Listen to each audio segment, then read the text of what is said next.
So we have some breaking news about Paul Manafort. That's Donald Trump's former campaign chairman, who is in a little bit of legal trouble. He will be now awaiting his trial on things like money laundering and being a foreign lobbyist, of course, without telling anybody about it, which is a no-no. He will now be awaiting this trial from jail. A U.S. District Court judge has revoked Paul Manafort's bail, his house arrest, and so he has been remanded into custody. CNN reported that U.S. District Judge Amy Berman Jackson gave that order to revoke bail after Mueller had found out that Manafort had been trying to tamper with the witnesses in his own case.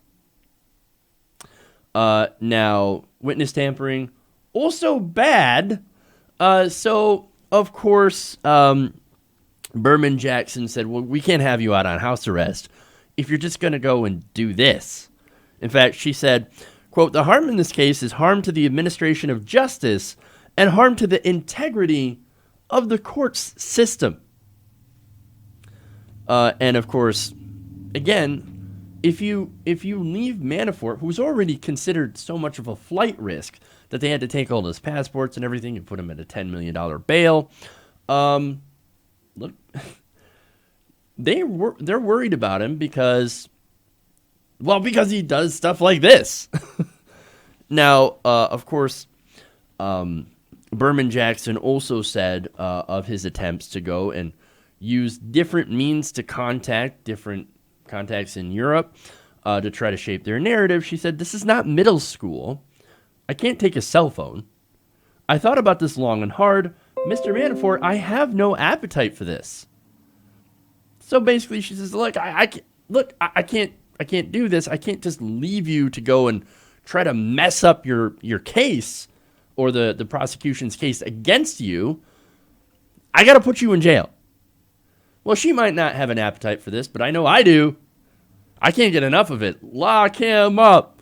Lock him up. In fact, that's what people were chanting as soon as he went into the district court. It was awesome.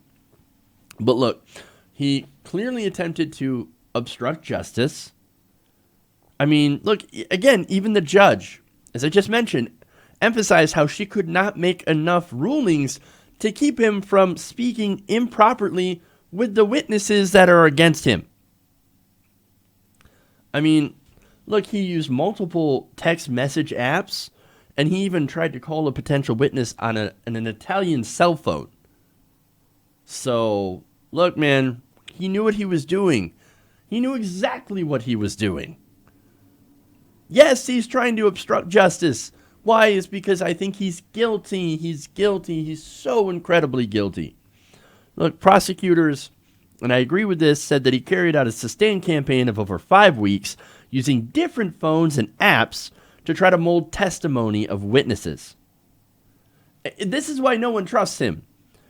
This is why even house arrest, right, is not good enough for him. Because while he was in house arrest, he attempted to shape the defense through, of course, incredibly shady means.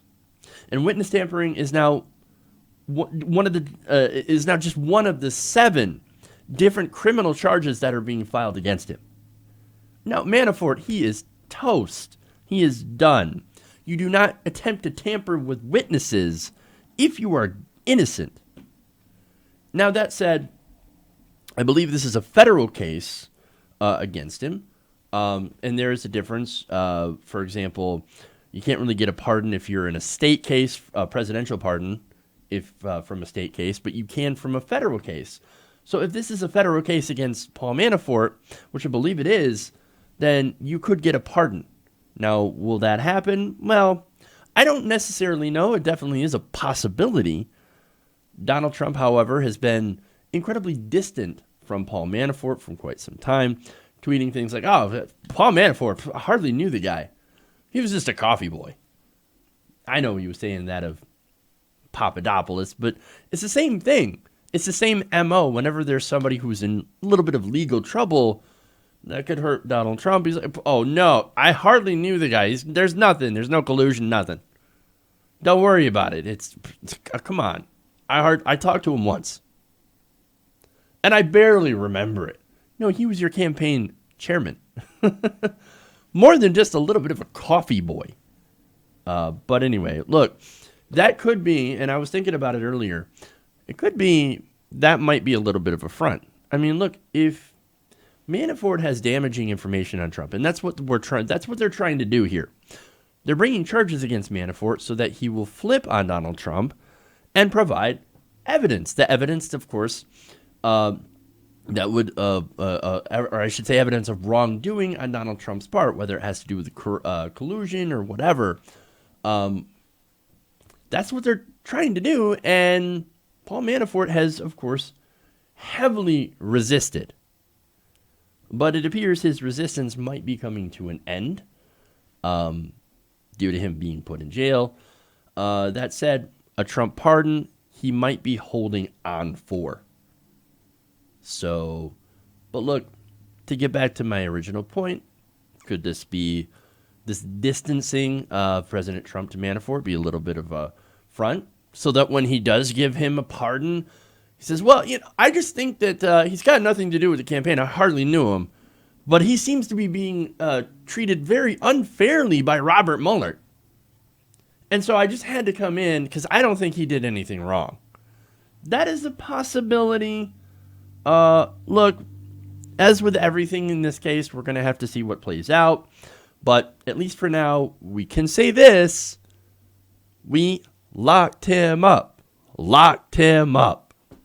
And it feels good. Hey everybody, thanks for watching this video. If you want to see more like this, please hit the subscribe button below. And if you want to support truly independent progressive media, please consider becoming a patron at patreon.com/TYTNation.